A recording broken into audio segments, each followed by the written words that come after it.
बिहार के पूर्व उप मुख्यमंत्री तेजस्वी यादव ने लोकसभा चुनाव 2024 के प्रचार में लगभग 200 रैलियां करके एक रिकॉर्ड बनाया है। बिहार में किसी भी एक नेता द्वारा इतनी चुनावी रैलियां नहीं की गई है। बात सिर्फ रैलियों की नहीं है। जिस तरीके से बिहार में विपक्ष का नेतृत्व करते हुए तेजस्वी यादव ने इंडिया अलायंस के रोजगार, महंगाई और वेलफेयर स्कीम को चुनावी मुद्दा बनाया, उसकी चर्चा चारों ओर हो रही है। नमस्कार, मैं पीयूष रंजन झा और आप देख रहे हैं बिहार इंडिया का राजनीतिक मुद्दों से जुड़ा कार्यक्रम पॉलिटिकल बैठका।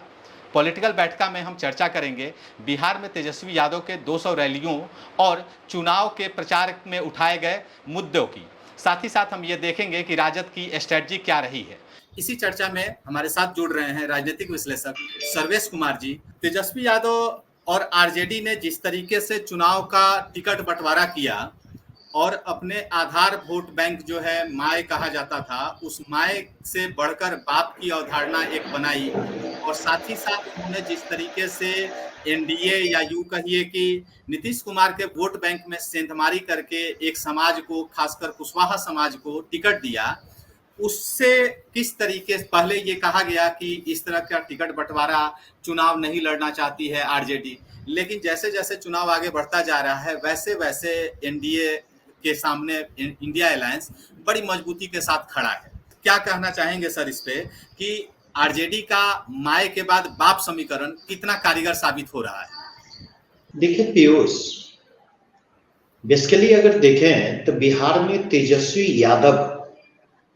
पिछले कुछ वर्षों के दौरान एक प्रोमिसिंग चेहरे के रूप में उभर कर सामने आए और अगर पिछले 20 वर्षों के चुनावों को देखा जाए तो ऑपोजिशन की राजनीति जो है और ऑपोजिशन के मुद्दे 1990 से 2005 के दौरान जो राजद का शासनकाल रहा है, जिसके लिए जंगल राज का इस्तेमाल लगातार किया जाता रहा, तो तेजस्वी यादव ने कॉशसली 2015 से अब तक चाहे ऑपोजिशन में हो तो एक रेस्पॉन्सिबल ऑपोजिशन के रूप में उन्होंने अपनी भूमिका निभाने की कोशिश की है। शुरुआती दौर में आक्रामकता एक दिखी उनमें, लेकिन जैसे जैसे उम्र के साथ और राजनीतिक अनुभव के साथ पॉलिटिकल मैच्योरिटी का आगमन होता है, उनकी राजनीति मजती चली जाती है। दूसरी चीज देखा जाए तो इस क्रम में 2015 से 2017 के दौरान महागठबंधन सरकार जब रही तो तेजस्वी यादव डिप्टी सीएम के रूप में रहे। 2022 से 2024 के दौरान एक बार फिर से महागठबंधन सरकार को जब नीतीश जी नेतृत्व प्रदान कर रहे थे, उस समय तेजस्वी यादव जी को उप मुख्यमंत्री बनने का अवसर मिला। अगर देखें तो 2015 से 17 के दौरान तेजस्वी यादव जी और राजद की ओर से कुछ चूकें हुई, नोइंगली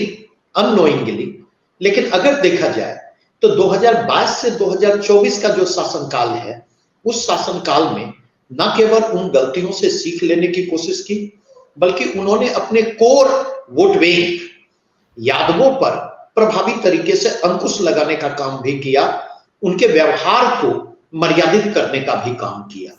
तीसरी चीज देखा जाए तो 2022 से 2024 के दौरान महागठबंधन के सबसे बड़े राजनीतिक दल के रूप में उन्होंने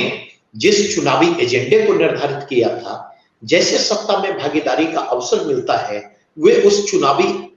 एजेंडे पर अमल करने की दिशा में प्रयत्न करते हैं। तमाम राजनीतिक मतभेदों को दरकिनार करते हुए अपने एजेंडे को व्यावहारिक धरातल पर उतारने की कोशिश में लगते हैं। यही कारण है कि नीतीश कुमार जी हो या एनडीए 2022 से 2024 के दौरान जितनी नौकरियां दी गई, उन पर दोनों के अपने अपने दावे रहे, लेकिन तेजस्वी के दावे आम जनमानस को प्रभावित करने में कहीं ज्यादा सफल होते दिखाई पड़ते। एनडीए का दावा इस संदर्भ में कमजोर पड़ता दिखाई पड़ता, क्योंकि 2022 के पहले एनडीए लंबे समय तक शासन में रही, लेकिन उस दौरान एनडीए ने इस दिशा में कोई प्रभावी पहल नहीं की। अगर इस चुनाव के संदर्भ में देखा जाए तो थोड़ा सा मैं आपकी इस बात से डिसएग्री करूंगा कि राजद माय से बाप की तरफ बढ़ी है। माँ की जगह उसने बाप के समीकरण को अपनाया है। लेकिन मैं यह जरूर कहना चाहूंगा कि माँ के समीकरण के जो दायरे थे और कहीं न कहीं यादवों के राजनीतिक, सामाजिक, आर्थिक प्रभुत्व के प्रति पिछड़ों में जो आक्रोश था, उस आक्रोश को टिकट डिस्ट्रीब्यूशन में सावधानी बरत करके उस आक्रोश को उन्होंने कम करने का प्रयास किया। यादवों को भारी संख्या में टिकट दिए गए महागठबंधन की ओर से और विशेष करके राजद की ओर से, लेकिन एट द सेम टाइम अगर देखा जाए तो लोकल स्तर पर जो है कुशवाहा समुदाय को टारगेट करने की कोशिश की गई और कुशवाहा समुदाय को टारगेट करते हुए बड़ी संख्या में महागठबंधन की ओर से उसे टिकट दिए गए। दो चीजों को ध्यान में रखने की जरूरत है। राजद भाजपा की बजाय अधिकांश जगह जदयू के साथ मुकाबले की स्थिति में है और दूसरा, उसने जो नए सामाजिक समीकरण गढ़ने की कोशिश की है उसमें यादवों के समानांतर कुशवाहा को लाकर खड़ा करने की कोशिश की गई है और इसके माध्यम से नीतीश जी का जो कोयरी कुर्मी का वोट बैंक है उसमें उन्होंने सेंध लगाने की कोशिश की है और इस कोशिश में वे कुछ हद तक सफल होते दिखाई पड़ रहे हैं। जहां तक पॉलिटिकल स्ट्रेटजी का सवाल है तो मैं तारीफ करना चाहूंगा बिहार में इंडिया गठबंधन के नेतृत्व की कि उन्होंने नरेंद्र मोदी पर डायरेक्ट अटैक करने की बजाय, उन्होंने भाजपा पर डायरेक्ट अटैक करने की बजाय उन्होंने स्थानीय निर्वाचित प्रतिनिधियों, उनके कामकाजों और आम जन से जुड़े हुए मसले को लगातार उठाने का प्रयास किया और आपने 200 से अधिक चुनावी रैलियों की जो चर्चा की, अगर आप देखें, अगर राजद तेजस्वी एग्रेसिव नहीं होते और एग्रेसिव तरीके से वो चुनावी मैदान में नहीं उतरते, क्योंकि यह समझने वाली बात है, इंडिया गठबंधन की सबसे कमजोर कड़ी बिहार में राजद है, तेजस्वी है, एनडीए गठबंधन की नजरों में, और जंगल राज के बहाने, लालू राबड़ी राज के बहाने लगातार उनके द्वारा उन पर लगातार अटैक करने की कोशिश की जाती और तेजस्वी ने कॉशसली 1990 से 2005 के राजद को और राजद के शासनकाल को 2015 से अब तक के राजद से उससे 2015 से अब तक के राजद को अलगाने की कोशिश की है, एजेंडों के स्तर पर, पॉलिटिकल बिहेवियर के स्तर पर, वोट बैंक के स्तर पर और इन तमाम स्तरों पर जो है मास से कनेक्ट करने का प्रयास किया है। और यही कारण है कि अगर बिहार में 40 सीटों पर भाजपा 25 के आसपास सीटों पर सिमट जाए या उससे भी नीचे चली जाए तो मुझे आश्चर्य नहीं होगा। आरजेडी ने और खासकर तेजस्वी यादव का जब से नेतृत्व आया है तब से उन्होंने आरजेडी को एक पॉलिटिकल अपना जो बेस है उस दायरे को बढ़ाने की कोशिश की, उनके जो राजनीतिक एजेंडे होते हैं उस एजेंडे को भी विस्तार देने की कोशिश की। इसमें एक चीज और कि नीतीश कुमार जब ये चुनाव चल रहे हैं तो लगातार नीतीश कुमार और लालू परिवार पे एनडीए और खासकर नीतीश जी के द्वारा लगातार निजी हमले किए जा रहे हैं। आपको याद होगा कि सम्राट चौधरी ने सबसे पहले यह बयान दिया था रोहिणी आचार्य के टिकट देने को लेकर कि पहले बेटी से किडनी लिया तब जाकर टिकट दिया। दूसरी तरफ आप देखेंगे कि लगातार नीतीश कुमार जी एक नहीं कई मंच पे ये कह चुके हैं कि 9 को बच्चा पैदा करता है, बेटा नहीं हो रहा था इसलिए बेटी पैदा करता चला गया। लेकिन आप देखेंगे कि आरजेडी के द्वारा इन सारे जो मुद्दे थे जिनको भटकाने की कोशिश की जा रही थी और बेहद ही निजी हमले किए जा रहे थे, उसको बड़ी गंभीरता बड़ी तरीके से इसको काउंटर किया गया और तेजस्वी और राजद और महागठबंधन जो है कभी भी अपना एजेंडा जो नौकरी था उससे अलग नहीं हुआ। मैं आपसे एक चीज जानना चाहता हूं कि नीतीश जी को जिन्हें बड़ा संवेदनशील मुख्यमंत्री माना जाता था, क्या उनके पास अब बिहार को देने के लिए कोई विजन नहीं है, इसीलिए वो लगातार लालू परिवार, उनके बच्चों, उनकी बेटियों पर लगातार हमलावर है? जो प्रश्न आपने पूछे, दरअसल देखा जाए तो नीतीश जी चूके हुए दिखाई पड़ रहे हैं, क्योंकि आप एक बात को समझें, हर आदमी की एक पहचान होती है। नीतीश जी की बिहार की राजनीति में जो पहचान रही है, मोरल एथिकल पॉलिटिक्स के कारण उनकी पहचान रही है। और उन्होंने अपनी उस पहचान को मजबूती के साथ कायम किया है। लेकिन 2013 से लेकर अब तक अगर देखा जाए तो उन्होंने अपनी उस पहचान से सत्ता के लिए लगातार समझौता किया। और आज के कंटेक्स्ट में देखा जाए तो नीतीश जी के घनघोर समर्थक भी इस बात को स्वीकार करेंगे कि उनकी पॉलिटिकल क्रेडिबिलिटी जीरो पर नहीं, उनकी पॉलिटिकल क्रेडिबिलिटी निगेटिव में जा चुकी है। और पॉलिटिकल क्रेडिबिलिटी के मामले में देखा जाए तो राजद का जो शीर्ष नेतृत्व है वह उन पर काफी भारी पड़ेगा और भारी पड़ रहा है। दूसरी बात मैं कहना चाहूंगा कि आडवाणी जी को याद करें। अटल जी जब अपने अंतिम समय में पहुंचते तो आडवाणी जी की कोशिश जो है वह अटल बनने की होती है। और इसका परिणाम यह होता कि चौबे गए छब्बे बनने, दुबे बनकर के आए। आडवाणी जी अटल जी तो नहीं ही बन पाते, संभव ही नहीं था, वो आडवाणी भी नहीं रह पाते। वही स्थिति आज बिहार की राजनीति में आपको नीतीश जी के साथ दिखाई पड़ेगी। ना तो उनका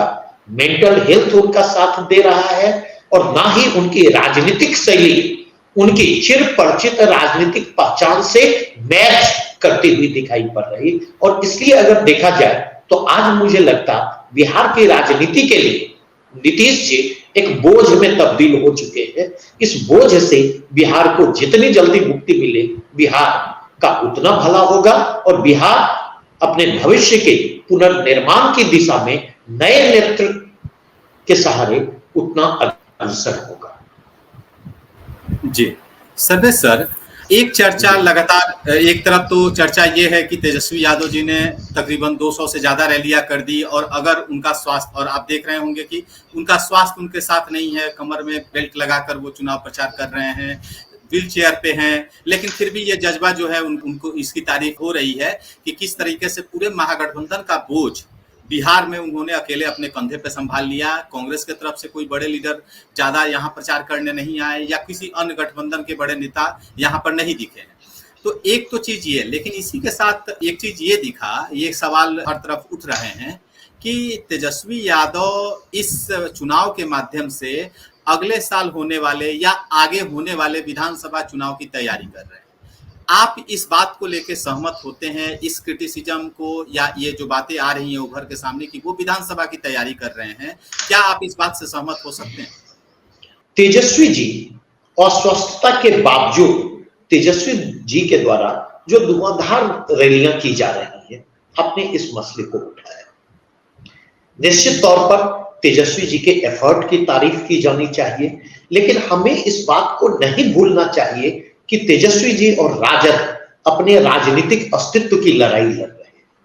और अगर आप राजनीतिक अस्तित्व की लड़ाई लड़ रहे हैं तो आपको अपना सर्वस्व झोंकना होगा, अपना सर्वस्व न्यौछावर करना होगा। रही बात कि क्या राजद लोकसभा चुनाव से कहीं अधिक 2024 या 2025 के विधानसभा चुनाव को तवज्जो दे रहा है, तो मैं कहना चाहूंगा निश्चित तौर पर राजद की नजर 2025 के विधानसभा चुनाव पर है। और उस चुनाव के मद्देनजर